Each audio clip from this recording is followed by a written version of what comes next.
नमस्ते. मी आता उपवासाचा वरीचा शिरा बनवते. त्याचं साहित्य दाखवते. हे वरीचे तांदूळ आहेत 1 वाटी, हे दूध आहे 2 वाट्या, हे पाणी आहे 2 वाट्या, हे देशी घी आहे शुद्ध घी 2 चमचा, हे पावणा वाटी साखर आहे, हे वेलची जायफळ पावडर आहे, हे ड्रायफ्रूट आहे आणि हे थोडेसे वरून सजवण्यासाठी हे थोडेसे काढून ठेवले आहेत. आता मी पहिला रवा भाजून घेते. गॅस पेटवलाय, कढई ठेवली आहे आणि त्याच्यामध्ये आता हे वरीचे तांदूळ आहेत ना, हे हलकेसे आहे ना थोडे भाजून घ्यायचे. आमच्या गावाला आहे ना, आम्ही भरपूर शेती करायची ना, तेव्हा आमचं एक वरीचं शेत आहे ना वेगळंच असायचं.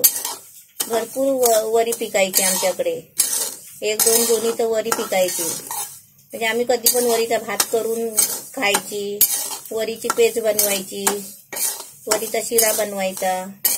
भरपूर वरी पिकायची ना, नाचणी पण भरपूर. आता इथे कसं विकत आणायला लागतो थोडं थोडं. तांदूळ असे चांगले भाजायला आले ना, मग त्याला वास म्हणजे सुगंध पण छान येतो आणि त्याचा आकार आहे ना गोल आहे आणि ते अजूनच गोल होतात तांदूळ. आता मी गॅस बारीक केलाय एकदम. आता गरम तव्यामध्ये आहे ना जरासे फिरवायचे, म्हणजे थोडासा कलर, एकदमच काळे नाही करायचे आणि भाजायचा पण नाही जास्त. आता मस्त भाजलाय, एकदम गोल गोल झाले मोतीसारखे दाणे. आता मी काढून घेते. याचे थंड करायला ठेवायचे जरासे, म्हणजे पसरवून. आणि आता त्या तापलेल्या कढईमध्ये आहे ना, त्याच्यामध्येच आता मी शिरा करते आहे. ही तापलेली कढई आहे, गॅस एकदम बारीक करून ठेवलाय. त्याच्यामध्ये पहिलं पाणी ओतते.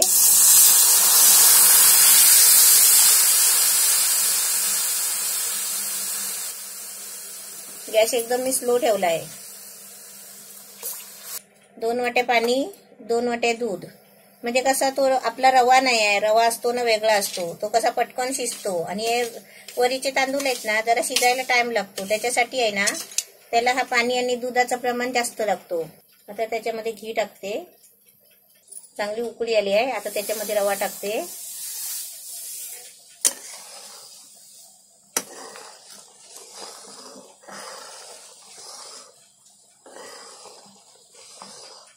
आता हा चांगला शिजेपर्यंत आहे ना पूर्ण तो आटून जाईल सुकून. चांगली उकळी आली आहे, ढवळत राहायची सुद्धा गरज नाही आहे. आणि आपण साखर आणि वेलची कशी थोडं नंतर टाकायचं, म्हणजे थोडं सुकल्यावर टाकायची. आता एकदम मस्त सुकायला आलाय. आता मी गॅस आहे ना मीडियम करते. भात पण एकदम मस्त सफेद सफेद एकदम शिरा झालाय.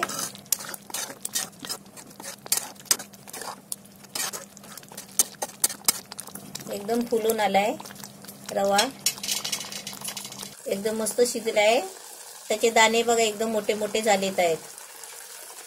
आता त्याच्यामध्ये आहे ना वेलची पावडर टाकते आणि ड्रायफ्रूट टाकते. आता त्याच्यामध्ये साखर,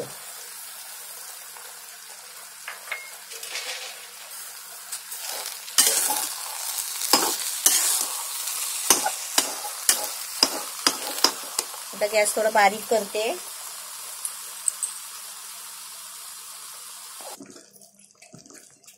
आता सर्व मिक्स केलंय आणि आता त्याच्यावरती थोडं झाकण ठेवते. गॅस एकदमच बारीक केलाय मी, मीडियम पण नाही ठेवलाय, एकदम बारीक केलाय.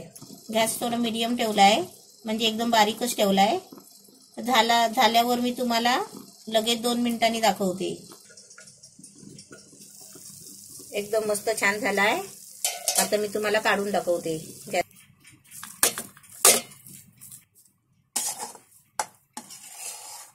उपवासाचा वरीचा शिरा एकदम मस्त छान झालाय आणि सगळं एकदमच दिलाय, म्हणजे परत मागायला नको. असा तुम्ही पण मस्तपैकी बनवा.